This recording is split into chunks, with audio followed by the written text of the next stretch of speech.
Hi, I'm Dr. Amy Robbins, and welcome to Life, Death, and the Space Between podcast. I'm a licensed clinical psychologist and medium, and here we explore life, death, consciousness, and what it all means. It's been a while since I had a medium on the show, so I am excited for today's conversation with spiritual medium Erika Gabriel. Erika is a spiritual teacher, wayfinder, and medium. Her lifelong journey has led her to delivering powerful messages from the spirit world. Because Erika believes everyone can work with spirit, not just her, she has just released a 3-lesson course called The Way. You can also tune in to Erika's popular podcast, You Are Not Alone, as she delves into, along with guests, all aspects of spiritual connection. Since professionally starting as a spiritual medium over 14 years ago, Erika has been featured in publications all over the world, like the New York Times, Goop, Forbes, InStyle, and many more.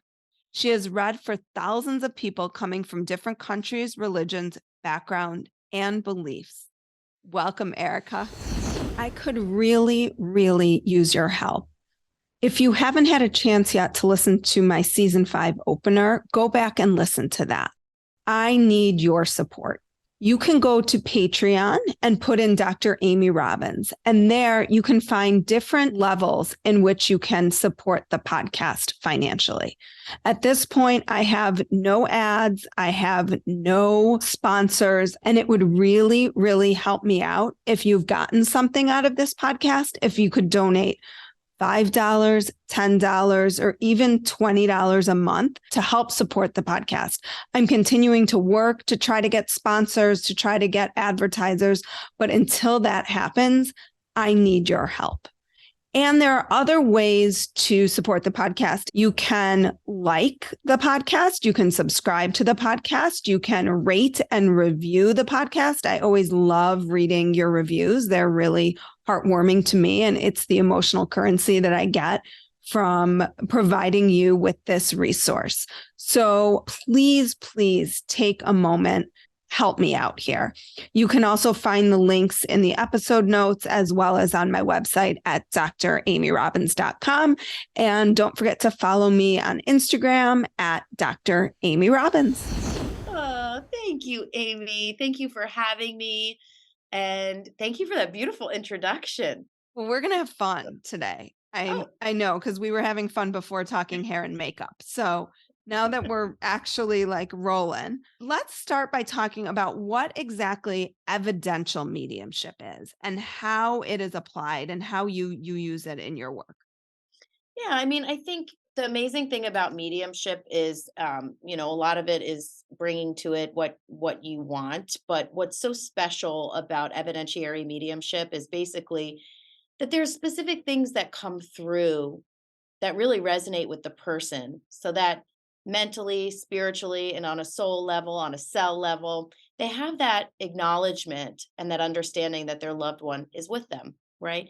So I always say, mediumship is not being a magician or Mhm. trying to guess something or get anything right or even wow people. It's not like a wowing situation, but having something specific that comes up that only you and the person can validate that has crossed over is such a healing moment, right? Because our Mhm. mind, everything in our mind tells us, no, this can't be real. I have a desk here, I have a chair here, we're talking makeup. It's like we just want to, our minds just want to kind of stick with what we see and what we know. And so our minds work against us in some ways, saying, like, how could that be? That's not possible. Mhm. But if you allow certain messages in, your soul knows, and your soul knows they're right. So evidentiary mediumship would be, specific details that come up in a reading that bring someone real peace and healing. So what is an example of that? Well, I have a lot of it. I have over 15 years of examples. When I read, I don't remember after I read. So, like the people I read for this week, I don't remember their faces or names. I know that sounds Mhm. weird, but it's true. No, I get Uh, it because when I've done the work, it's the same for me. And they come back. I kind of liken it to like when you have a baby and you like remember the doctor who delivered your baby, but like you go and see them and they have no recollection of you if they weren't your yeah, doctor the totally. whole time. And you're Yeah, like, totally. oh, that was the most important moment of my life. And Totally. they don't remember. It's You're like a like, similar. It all looks the same to me. Yeah. Right, right. But the idea is, so I released that, but there are certain memories of situations that have stuck with me over the years. So I was reading for a woman. She's so lovely. She's a teacher actually here in Pennsylvania. And I remember that. And I think I remember her because she wrote me a testimonial. I'm trying to be like, how do I Mm, remember? mhm, Anyway, so she was just so sweet. And her husband crossed over. They had three little kids. And obviously she was completely devastated, and her husband came through, and we were kind of connecting and talking, and he kept on dangling necklace in front of my eyes, and mhm, it was like a heart necklace, and he kept mhm, dangling it in front of my eyes, and I was like, he's bringing up the heart necklace he gave you. And she was just like, no, like, he didn't give me a heart I don't have a heart necklace from him. And he kept on showing me, no, no, no, tell her about the heart necklace. And I was just like, you know what? He just still has this heart necklace. Like, did someone give it to you? Did your grandma? Is it your grandma's? Is it his mom's? He's showing it to me. And she just kind of like stopped and burst into tears and realized that her new boyfriend gave her this heart necklace. And she felt mm, so guilty wearing it. And she just tucked it away and threw it in a drawer. And her husband was trying to say, "You wear that necklace, move on. This mm, is a good person, move on." So there's mhm, specific details like a necklace and an exact picture of a certain heart necklace. And those details brought her so much healing. She felt like she could move on, and that she had kind of the validation from her husband that mhm, she could move on with her life and love someone else, and that he was mhm, okay with that. mhm. One of the things you and I talked about when we talked before was how someone takes, and I think this is really important, how someone takes that information that they receive in a medium reading and what do they then do with it? How do they then kind of integrate it into their life rather than have it be, oh, that was really cool. My, dead husband just came through. Mhm. But how would one really make a change that they need to make and not go back and doubt that that message was real and that was something that they need to do? Yeah, I mean, grief and spiritual expansion is such a journey, and it's such a journey over time. I think the idea, that you can get a lot from readings, if we're just talking about connecting with loved ones here, is that when you think about your loved one here on earth and that they're not here and all the things you're missing and how sad it was when they crossed over and how horrible it was to see them sick or dying and just all the horrible kind of things, and maybe they were in pain, you're just in such a painful spot and in a low vibration, and it's grief, and no one gets out of grief, by the way, no matter what medium you are, what spiritual person you are, Ah, no one escapes grief. speaking of speaking to each other, I'm typing as you're talking, what is your relationship with death as a Yeah, question I want to ask. yeah, So I mean yeah. clearly we're thinking the Yeah. same, Yeah. but keep going. And the idea is you can acknowledge those feelings and that connection to that person while they're on earth, but talking to them on the other side gives you somewhere to go because you can think of them now. Mm, I'm sad for what that was and you're grieving. But then if you can find a way to listen to your intuitive voice and remember maybe what happened in the reading, and you remember they said that they were, feeling really good, or they were dancing, or they were sitting on a beach, or whatever it may be that they brought through to validate where they are, what they're doing. If you can give yourself a moment to remember how they are now and that they're in spirit, you can have a place to go a little bit with your grief, that they're okay. mm, And that's what readings can do that are so powerful, is mhm. that when we're just in the depths of despair and depths of grief, and then we go, "Oh, right, but I know that, my mom said, she was with her sister and she loves her sister, and they're actually sitting on the chairs they used to love to sit on their dock, and like, but she's okay. She's okay." And so what happens in that moment when someone feels, "Oh, but I really would rather have her here. I know she's okay there, but, like, that's not helping me. I want her here." Yeah. And so is the human experience. Mhm. No one can take away things from you. You can always learn and you can grow and you can go on a spiritual journey, but no one cannot make you have grief. I mean, that's what I was saying earlier. Grief is part of the human experience. Mhm. And we chose to come here and be humans at this time in this life. So some of those things you don't get to escape, but you can find tools and have other ideas and understandings. to help you on that path to make Hmm. it a little less painful. What do you feel like blocks people from being able to connect on their own? I get this question a lot. You probably do too. I so badly want to connect with my mom, but I just can't. Or, my child or my husband. I just can't connect with them. I want a sign, but I'm not getting a sign. Why won't they give me a sign? Yeah, and usually it's so funny, like in so many families, it's like, gosh, people are like, I'm so spiritually open and this and my mom only comes to my sister who doesn't even believe in these things. And I think the idea is for anyone listening that wants to connect, I mean, there's all kinds of answers to this question because, are you trying to connect with a specific person but the idea is if you want that spiritual connection is like don't focus on the end result when you're trying to connect. Just start to practice connecting with yourself and Yep. quieting your mind. And as you learn to quiet your mind and connect with your inner voice, the amount of connections and opening that can happen is amazing. But if you're like, connect, connect, connect, you're actually slamming the door shut with the worry, the anxiousness, the frustration, things like that. Don't worry about connecting with your loved one at first. Just focus on quieting your mind and connecting with yourself. And from that, other connections will blossom. Well, and I think that that's so smart because I think when we're in the real throes of grief, we might be so disconnected from ourselves in that grief. That I think can block you Yeah, from connecting. absolutely. Just stay present in your process, stay present where you are. Stay present, in your grief, other than, trying to connect, right? Outwardly. Focus on your Mhm. own path and your own moment. And that will really, really help. How do you recommend people get assistance from spirit? Is it, once you've done that, like what you're saying, connecting to yourself, do you ask questions? Like, what does the practice look like for you? I'm a little bit of a funny person to because of what I do and have done for so long. But connecting with spirit, like if someone is wanting to connect with spirit, I mean, step one is just finding the tool that quiets your mind. That is right at the door.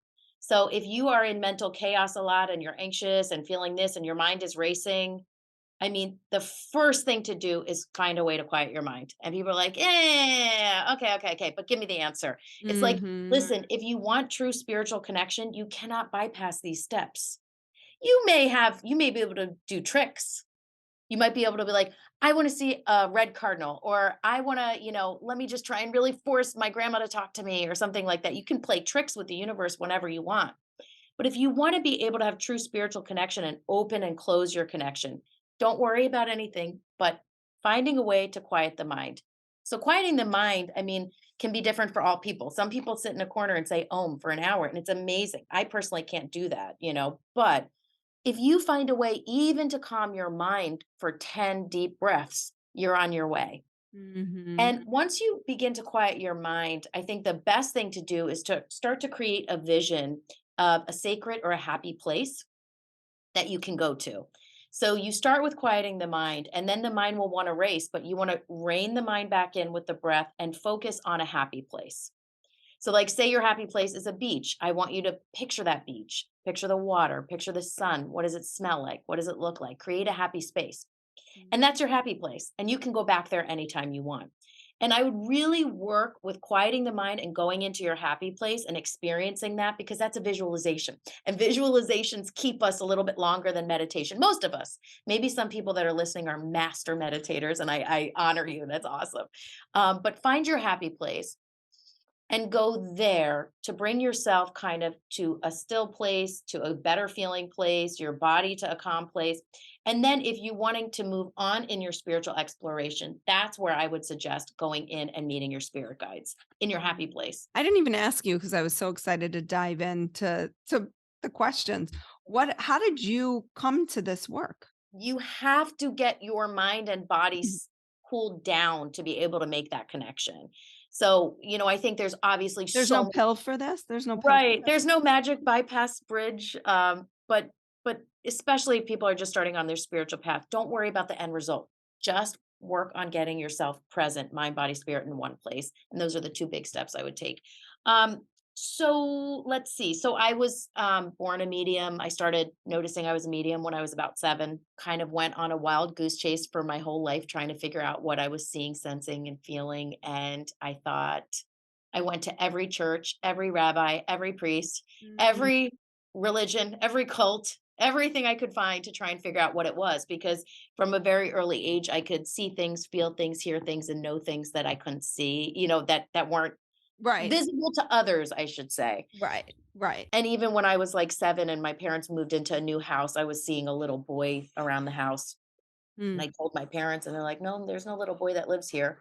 And they later found out that a little boy had drowned on that property. So, it was mm, always with me, and it was a lot of fear because I just felt that I was haunted, and then started to open up into different healing arts. As I said, I was actively searching. I've been devout to God my entire even at a very young age. It was funny, I was reading my journals from when I was like 12 recently, and it's all about God and all about spirit. And this has kind of mm. been my lifelong path. So I had to figure out what that meant and what that was. And I saw a medium, and she was like, "Oh, right. You know, you're a medium, right?" And I was like, "Yes, but no, but yes. Thank Mm, you." someone like seeing you, right? She, like, gave me a back scratcher to Right. a big itch on my back. It was, like, already available and present, but she kind of tied the bow on the present a little tighter. And then within 2 weeks, I had people knocking on my door. I had a bungalow right off Melrose in Los Angeles, and I started reading within 2 weeks. Hmm. That was 15 years ago. Do either of your parents have the ability? Well, my dad's a doctor. I think he has an amazing intuition with people. I think he's an incredible healer. He's retired now, but he was an incredible healer in his What life. kind of doctor was he? Well, he was a pulmonary specialist for a Okay. while, and then he was a geriatrician for a long time, and he was a tenured professor at Medical College of Pennsylvania as well.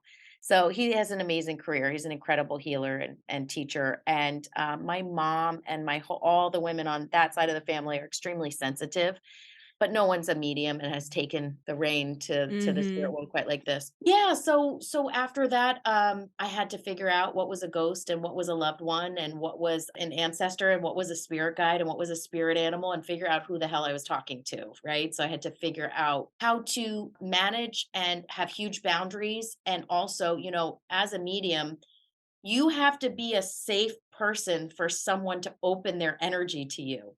I've come across Mhm. so many people that want to be healers or want to be mediums or want to be, and it's not a negative, but they are not a safe person for someone to completely open up their energy to, because they don't actually know how to navigate energy, and they don't know how to navigate who and what they're talking to. So they're actually really dangerous. Mediumship is a beautiful thing. It is light filled and it is safe, but you have to do it with someone that's safe and that knows what they're doing. It's not a toy. That is so important, and I wanna dig into this a little bit more because I think certainly with social media and everything that, people have access to, and I opened up my listener questions and someone asked, "How do I find a good ethical medium?" And I think when you and I spoke before and I shared why I wasn't doing mediumship, that integrity was so important to me in this work because it's Mhm. people are coming to you in this very, very vulnerable state. They're coming because they want to connect with someone they lost and they want to be able to move forward from that grief in some way. And yet there are a lot of people out there who claim that they can do the work but can't really do the work. So how do you recommend when people are looking, like what questions can they ask? How can they know from just a website? Yeah. Anybody can plunk a testimonial on there and say, Mhm. True. I mean, well, first and foremost, I just want to say, like, so many, certain mediums that I've met, is like they have the nicest intentions. These are not bad people or no, no, right. and in fact, what's really sweet is, like, they feel they have this ability and they instantly want to help people. And that is such a beautiful thing. Most people that I've met just have such a heart for others. It's a beautiful thing, right? It's just they're not well trained, and that's okay. That's fine. It's just maybe don't go read for other people. You know what I mean? Just read for friends and family for a while and really develop your skill. So I would say for people, I would really only work with a medium if you felt drawn to them. There's no other way to know. Mhm. And if you go, I don't know, does she seem good? Does she not? Don't get the reading. And maybe go back to what you were talking about, which is sit quietly and tune into yourself Correct. Don't first. don't don't go read with a medium like that, you're like, I don't know, there is no listen, I could go to a hairdresser that I'm like, she did my friend's hair, it looked cool, she seems cool, whatever, and get a shit haircut. You know what I mean? It's Mhm. like we don't know for sure, but if your intuition is telling you something doesn't feel comfortable here, then move on. It's okay. You don't have to see that medium. And I think also too what's really interesting is too the timing has to be right as well. So, like, some people will find me and they'll have a reading and they're like, "When can I get a reading again? Can I call you like once a month or whatever?" And I'm like, "Do whatever you want." And then, like, I hear from them again in 5 years, because that was Mhm. the actual timing that was right for them. Mhm. So you have to find out the timing for you and who you feel comfortable with. That's just the only way to do it, really. Is your experience that when spirits cross over, they're happy? So my experience is that there are a lot of happy spirits. They're usually reunited with a loved one. They usually feel a lot better. And also, at times, there's a couple things that happen. One, the person is really still kind of half looking at their life, half in spirit, and really reviewing their life, their choices, what their soul came to earth to do, and if they fulfilled that. So sometimes we're tangled up a little bit before people are like, they're at peace, they're at peace, they're at peace. No, every spirit that I read for is not at peace. It doesn't mean they won't be. It Mhm. doesn't mean that you're an angry spirit haunting your house. It just means that their soul may need a little more time to process that life and the impact they made, etc. So there's sometimes that review phase. Mhm. The life review people have heard me probably talk about before. Yeah. So I definitely see some people like that. And then I also have the amount of suicides that I've read for in the past 2 years have been just astounding to me. So a lot of times there's a lot of unfinished business happening there. When I say unfinished business, I don't mean like they need to come and tell me someone murdered them. Like it's nothing salacious. It's like they really, really, really want to connect or bring some peace and healing to those that are still living and missing them. So yes, everyone will be okay. But I do truly believe that sometimes there's things that they're kind of sifting through or working through that doesn't Mhm. feel as peaceful. How do you negotiate understanding like an accidental overdose or something with a soul contract? What do you mean? Like if they didn't fulfill what they were supposed to do or Yeah, I mean, I thinking about, how many young people right now that are experiencing accidental overdoses, that they took one thing and it was laced with fentanyl or something and they wasn't supposed to happen like this. Mm. And from the sole contract perspective, but what are you seeing in those situations? Like, because it oftentimes does feel like it wasn't supposed to be like that. How do we negotiate that from the spirit perspective, but also from the human perspective?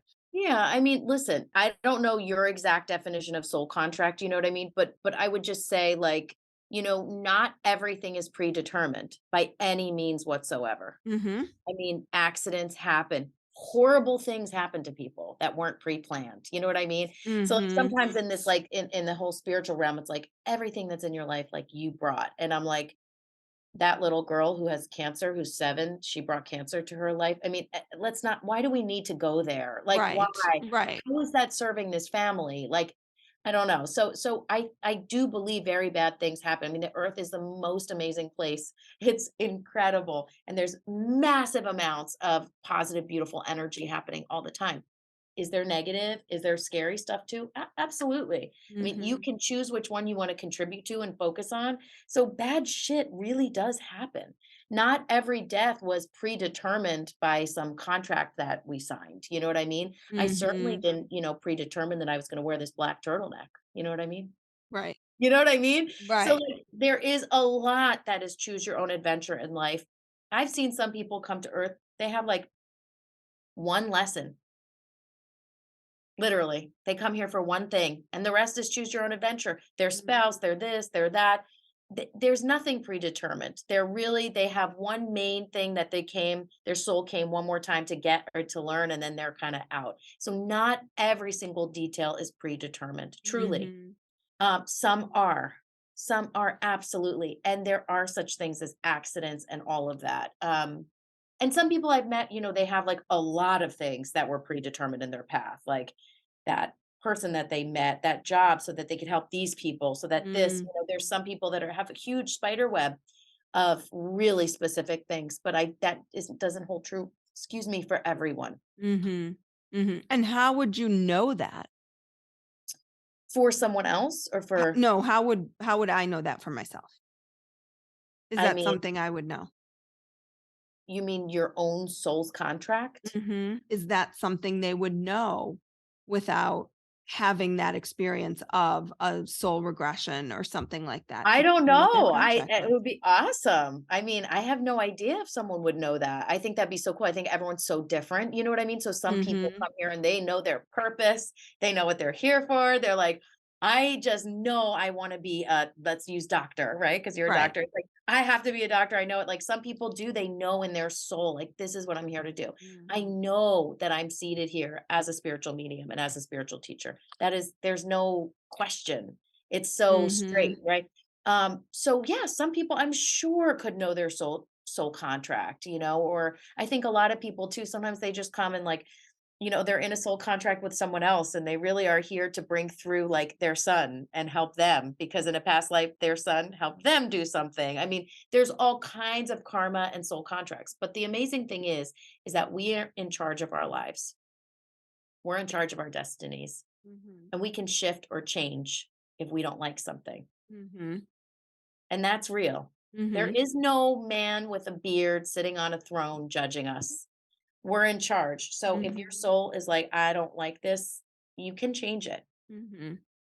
That's empowering because I think a lot of people, particularly in the spiritual space, can default to, yeah, I this was just my contract, or these were the stars I was born under, or whatever it is, and they feel like they can't shift or change, or that they've relinquished control to something greater than, and that's where free will comes in. Well, that's victimhood. Mhm. They're in victimhood so that they don't have to grow or move forward. Oh, this is what God put on me. You know, Mhm. I have no power here. It's Mhm. like I'm a victim for the world from spirit, from my soul contract, I have people tell me, oh, well, I'm a star seed. So this life is going to be hard for me because I'm not even from here. And it's like, don't even go there. The star seed has come up a couple of times in Yes. recent interviews. I'm like, "What's the star And seed I'm like, business?" what the is star seed? I don't know if I can curse on this, but and I'm like, guess what? I don't know what star you're from, but guess what? You're on earth right now and you came here with a body and a mind and a spirit and a purpose. So let's find what that is and move on, right? It's Mhm. like you spend your whole life thinking that, you're under some terrible contract and you're not even from here, you're a star seed. Oh, okay. I mean, so if you're seated here from a star to help people, how are you helping people by just thinking this sucks and you don't want to be here, Right.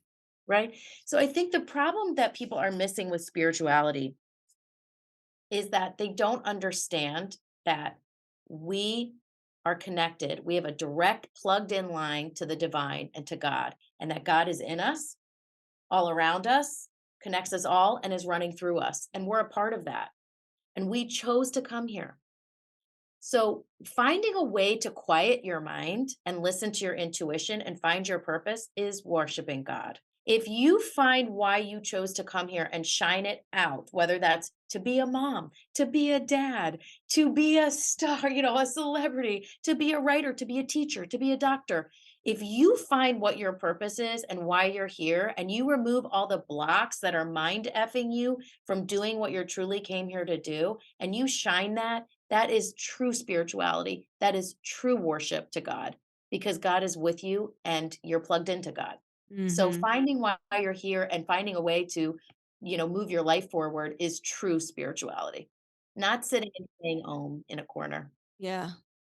Although Yeah. that's very nice too, but Yeah. I might do it right after this. yeah. I haven't meditated yet today. What you're saying is so resonant with me and exactly how I think about all the work. And tell us a little bit about how the way came to be, because I think this is what you're talking about is like, how do we find our way? If you, like I said, can find your way to your purpose, or even, I mean, the way my course, it's 3 lessons followed by concrete tools, right? That help support these lessons because it's grounded. Everything I do is very grounded here on earth because we chose to be here. Mhm. So I think with the way it's like we can sometimes think, wow, that sounds so nice. I want to have my purpose, or I want to have my soulmate. I want to meet my person, or I want to feel better, right? But I just don't know the way to get there. And when you Mm. start to take that journey, you start to bump into all of these roadblocks. Sometimes you don't even realize it's a roadblock. So the way is this opening of self reflection and understanding, followed by concrete, down to earth tools to help you kind of move through those blocks and access your true potential. Mhm. And it came about because so many people after COVID and in life, right, are just like, oh, now I'm coming back to the world, but the world I created, I don't really like it. I want something different. And I don't Right. even know what that is. And I feel too guilty to ask for it. And I don't have the time and I don't have the money. And I'm a victim. I just have all these false agreements and realities about myself. It's like Mhm. I can't even see where I want to go. Something I always ask people is if you got everything you've ever wanted tomorrow, would you be ready? 99.99% of people answer, hell no, absolutely not. And then I say, well, what do you want? And they go, I don't know. Mm. Mhm. So even like sometimes it's like, well, if you got like your perfect man or woman, that wanted to be with you, would you be ready? And people still say, I don't think so. Because I don't feel good within myself. I have to figure out what that looks like and what that Right. is. Right. Right. Or say you want to have, a bustling design firm, right? That would be your dream. But you have so many blocks in your way. It's almost like, okay, if I gave you a bustling design firm tomorrow, would you be ready for it? It's like, no, I don't know how to do that. I don't know how to match that person. Mhm. And so part of the way will help you move through your blocks and then match the person that really has that vision of what you want to be. Well, and that's where I think you when you bring in talking about vibration as well, right? Like Yeah. if you're wanting this thing, this design firm, but your vibration isn't there, how are you going to bring that into how are you going to create that and bring that into reality? Yeah, You can't. It's exactly. not going to happen. But you can. There's ways you can do that, right? Right. And Well, you can, but you have to pay attention to what yeah, those blocks are, to what you're saying, so you can then create that and make that happen. absolutely. You have to find your way through recognizing the blocks, find your way through them so you can blow past and really just shine your infinite potential, which we all have. Well, Erica, if people are interested in your teachings, in your readings, where can they find you? Because I know my listeners will want to. Mm, thank you so much. And thank you for sharing your listeners with me, I should say. Absolutely. Thank you. Absolutely. And you Um, with them. Yeah, thank you so much. Yeah, so you can follow me on Instagram just like anyone else at spiritual medium Erica with a K. And then I have my website erikagabriel.com. And I have my podcast You Are Not Alone, which is on Apple and Spotify and all the things. And my course is coming out on February 7th. So if something struck your liking about the course, but either way, follow me on Instagram because I go on there and I share a lot of things on there as well. So if you just want to connect with me that way, that's great too. And is your course, because this podcast will drop right after, is your course evergreen so people can start at any time? Yes. So I did a Perfect. course once that wasn't like that, and this is going to be so special because not only can you start it whenever you want, but you have it for the rest of your life. So these are tools that you can keep using. Like I always tell people, when you go to Home Depot and you buy a hammer, you don't just use it once and then throw it away, right? It's a tool. It's meant to be used over and over again. So you can Mhm. use it for the rest of your life. Well, Erica, thank you so much for your time and for bringing this light and this work in a way that is has so much integrity. I'm so grateful for that and for you just allowing people the opportunity to connect to themselves and to their loved ones and to Mhm. heal. It's so needed right now in this world. So thank you. Oh my gosh, you're welcome. Thank you. And thank you for having me, really. Like what you heard today and want to hear more? Wondering what comes next and what it all means? Head over to Apple Podcast, Spotify, Stitcher, Google Play, or anywhere you get your podcasts and hit subscribe. Also, if you could take a minute to rate and review my podcast, I would really appreciate it. Stay tuned as we continue to explore life, death, and the space between.